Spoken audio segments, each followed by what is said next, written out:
Paz do Senhor Jesus Cristo a todos meus amados e abençoados irmãos. Aqui é Pastor Rômulo, um Beirante de Verdade, com mais uma reflexão bíblica para o nosso elevo e edificação espiritual. Escravo. O termo que eu quero usar aqui é escravo. E as referências bíblicas que eu quero tomar por base, a primeira delas é Filipenses, Mateus, aliás, vamos lá para o Mateus, capítulo de número 22. 22 diz assim, ó, aleluia, 22 não, é 21. 20. Mateus capítulo 20, a partir do versículo 26 diz assim, ó: Não será assim entre vós, mas todo aquele que quiser entre vós fazer-se grande, seja o vosso serviçal. Mateus capítulo 20, verso 26. Agora eu vou ler o 27. E qualquer entre vós que quiser ser o primeiro, seja o vosso servo, ou seja, escravo. Essa palavra aqui no grego é doulos. A tradução, a transliteração para a língua portuguesa, escravo. É isso mesmo, servo, escravo. Bem como o filho do homem. Agora quem está falando aqui é Jesus. Essa fala é dele. Que não veio para ser servido, mas para servir e dar a sua vida em resgate de muitos.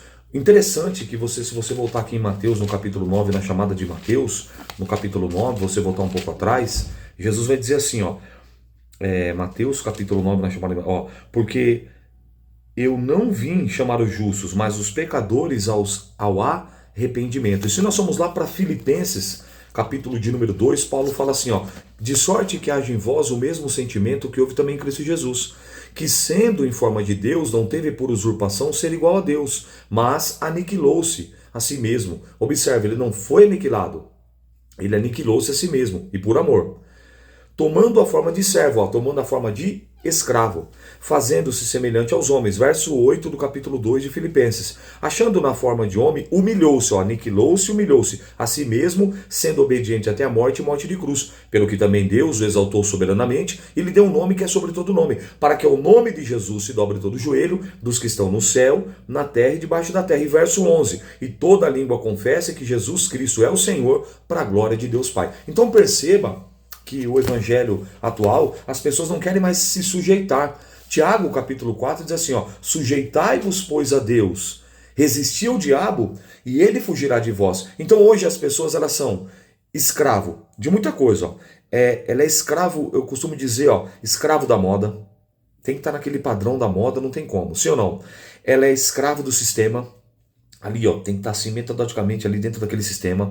Ela é escravo da TV, ser escravo das séries do Netflix, Amazon Prime e tantos outros, escravo daquilo ali, não tem como, é como se fosse sagrado. Escravo da religiosidade, principalmente usos e costumes, escravos do dinheiro, pessoas que são escravos do dinheiro, escravos das leis, do capitalismo, da violência, escravos de tantas coisas, mas elas não querem se sujeitar, elas não querem, como dizer assim, no sentido da palavra, tá? Ser escravos de Jesus Cristo de Nazaré.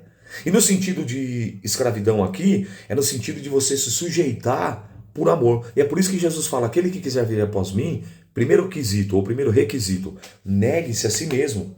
Segundo, tome a sua cruz. E por último e terceiro, siga-me. Então, meu irmão, minha irmã, do que você tem sido escravo? O que tem te escravizado?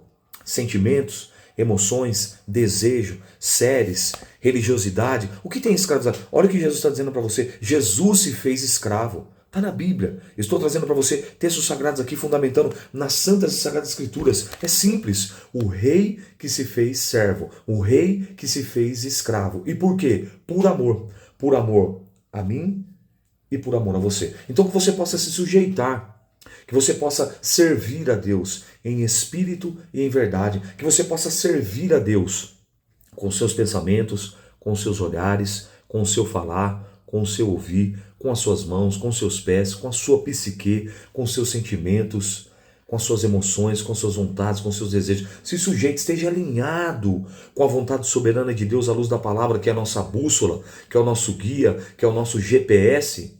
E certamente, meu irmão, a sua vida, o seu estilo de vida, ele vai mudar totalmente. Por quê? Porque aí a oração do Pai Nosso, ela passa a ser verídica na minha e na tua vida. Quando nós dizemos assim num trecho da oração: venha a nós o teu reino, seja feita a tua vontade, assim na terra ou aqui na terra como no céu. E para que isso aconteça, para que isso se cumpra, nós precisamos ser servos. Nós precisamos ser servas, fiéis, leais, sinceros, honestos, verdadeiros. Sim, com as nossas limitações, sim, com as nossas imperfeições, sim, com as nossas falhas, com as nossas fraquezas, mas ainda assim, seja servo, seja serva. Tomando, por exemplo, Jesus o Cristo, que deixa o esplendor da sua glória, assume a figura humana, e eu concluo no maior exemplo, no Evangelho de João, no capítulo de número 13, onde literalmente Jesus expressa e externa isso. Existiam vários tipos de servos ou serviçais dentro de uma casa. Por exemplo, José, ele foi um servo de alta patente, como se fosse um mordomo. Então Potifar confiou tudo da casa dele, então ele era um servo de alto padrão. Neemias era um servo também de alto padrão. Ele era o copeiro responsável pela alimentação e pelas bebidas do rei.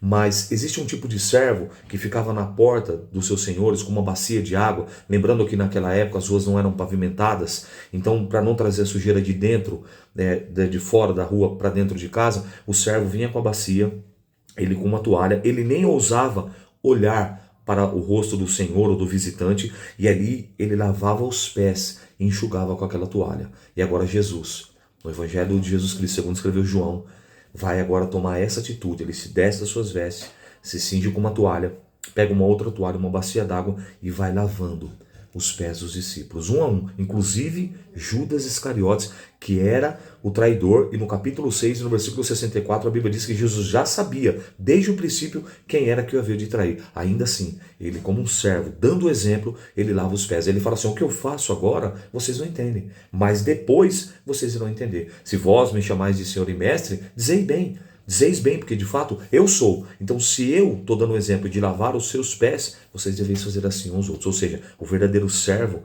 o verdadeiro escravo é aquele que se sujeita, é aquele que serve por amor, em espírito, em verdade. Então, fica com essa reflexão, fica com esse pensamento bíblico do que você tem sido escravo. Já percebeu como você é escravo de tanta coisa, mas não quer ser escravo de Cristo? Pesquisa aí. Eu sou um bereano, eu estou trazendo aqui a palavra para você e trazendo a raiz etimológica da palavra e espero despertar isso em você. Escravo é isso mesmo, o rei que se fez escravo. Então toma um exemplo de Jesus e que você possa ser um bom servo, que você possa ser uma boa serva, fiel, leal, sincero, honesto, verdadeiro. Em primeiro lugar, consigo mesmo, com o Pai, com o Filho, com o Espírito Santo, com a sua chamada, com a sua vocação e com os irmãos e aqueles também que não professam a mesma fé. Porque o verdadeiro servo é aquele que age como um servo. A verdadeira serva é aquela que age como servo. Falar, eu costumo dizer, até papagaio fala, mas nas ações, o nosso testemunho, ou bom ou mal, é a carta viva que o mundo lê. E qual é a carta, qual é a mensagem que eu e você temos transmitindo àquele que não professa a mesma fé? Pensa nisso, reflita sobre isso e que o Espírito Santo de Deus, ele possa e deva falar infinitamente melhor na tábua do teu coração. Eu sou o pastor Rômulo, um bereano de verdade, e que Deus te abençoe. A paz do Senhor.